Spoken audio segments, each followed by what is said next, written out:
So welcome again in the online session of history class 9th. So we are again with the chapter Forest Society and Colonialism. तो इसके under हम एक नया topic शुरू करेंगे आज, that is rebellion in forest. Rebellion in the forest, rebellion होता है बगावत, जंगलों में बगावत।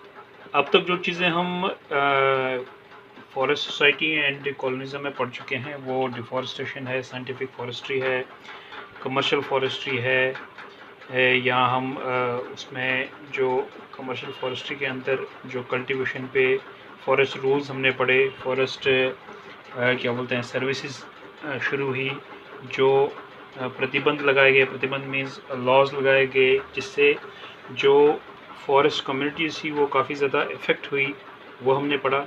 तो वो धीरे धीरे जब चीज़ें बढ़ती गई तो उससे क्या हो गया, जो फॉरेस्ट कम्युनिटीज़ थी उनकी जो रहन सहन में, उनकी जो अपनी कल्चरल ट्रेडिशनल वैल्यूज़ जो थी फॉरेस्ट में रहने की, वो काफ़ी हद तक उससे मुतासिर हुई।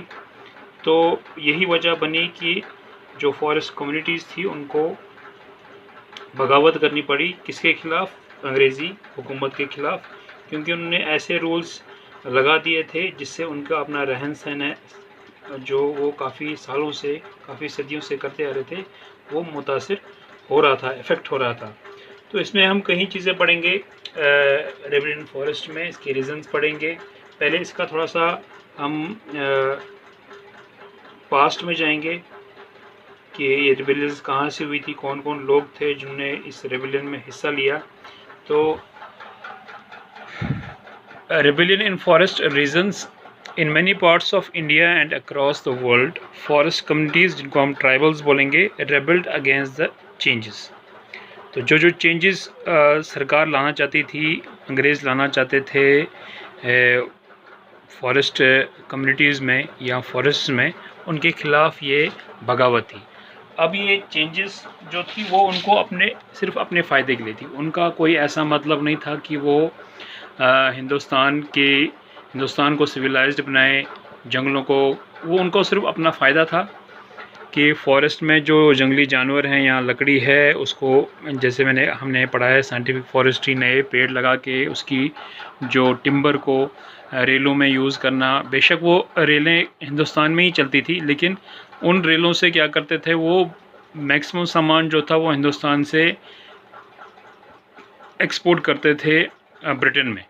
तो वो अपनी सहूलियत के लिए उन्होंने ये फॉरेस्ट में चेंजेस लाई, फॉरेस्ट के लॉज बनाए, जिससे वहाँ के रहने वाले जो लोग थे, जो ट्राइबल्स थे, वो काफ़ी मुतासिर हुए। उनका जो रहन सहन था वो बिल्कुल कुछ तो शिफ्ट भी हो गए, कुछ को शिफ्ट करना पड़ा, कुछ को वहाँ से निकालना पड़ा। तो ये वजह थी कि वहाँ पे जो फॉरेस्ट कम्युनिटीज़ थी वो मजबूर हो गई अंग्रेज़ी हुकूमत के ख़िलाफ़ बगावत करने के लिए। तो उसमें हमारे पास कुछ एग्जांपल्स हैं। जो मेन हमारे जो रेबेलियंस थे वो थे सिद्धू एंड कानू संथला परगनास झारखंड के।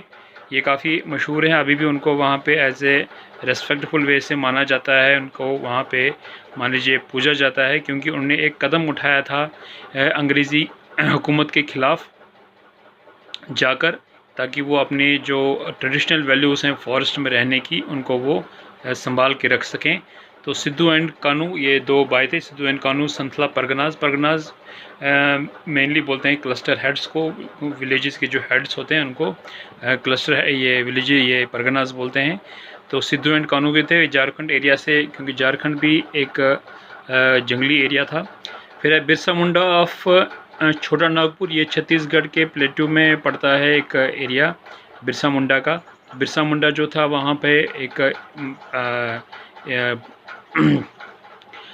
रेवोल्यूशनरी था या एक रेबेलियन था, जिसने अंग्रेज़ी फॉरेस्टरों को बचाने के लिए आवाज़ उठाई, बगावत की। उसके बाद अथुरी सीताराम राजू ऑफ आंध्र प्रदेश, ये भी एक रेबेलियन हुआ है।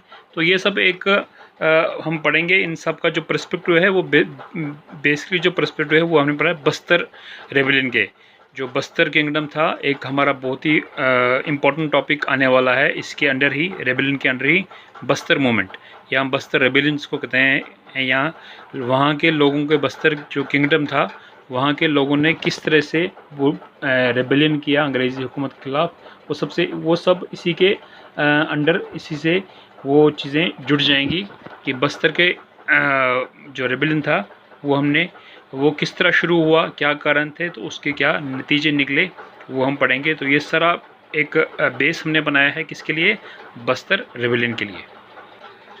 तो ये रेबेलियन क्यों हुआ, रेबल क्यों बने, तो they all रेबल्ड because of the suppression, दबाव, अंग्रेज़ी हुकूमत के दबाव के कारण, इनजस्टिस जो उनके साथ नाइंसाफ़ी हुई, and atrocities, zulm on them, and most important reason for their rebellion was interference in their forest culture and life.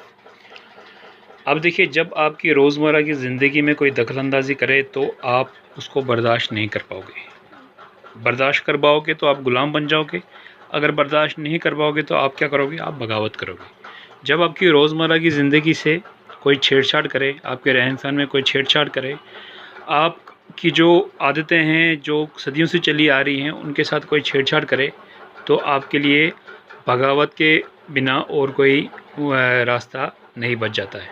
तो यही कारण था रेबेलियन का, जो ट्राइबल कम्युनिटीज़ या फॉरेस्ट कम्युनिटीज़ ने अंग्रेज़ी हुकूमत के ख़िलाफ़ किया, कि उनको दबाया गया, उनके साथ नाइंसाफ़ी की गई, उनके जंगलों को छीना गया, उनके जंगलों को काटा गया, उनका जो जंगलों के साथ नाता था, जिस चीज़ पे उनकी ज़िंदगी चलती थी, उनसे उनको महरूम रखा गया। और वही जो वजह बनी, एक बेस बनी किसकी, रेबेलियन की, बगावत की। One such rebellion which took place in the kingdom of Bastar in 1910। 1910 में जो सबसे बड़ी रेबेलियन हुई फॉरेस्ट लॉज के ख़िलाफ़, यहाँ अंग्रेज़ी हुकूमत के ख़िलाफ़ जंगलों को लेकर, वो थी किंगडम ऑफ बस्तर की, जो इंडिया में है।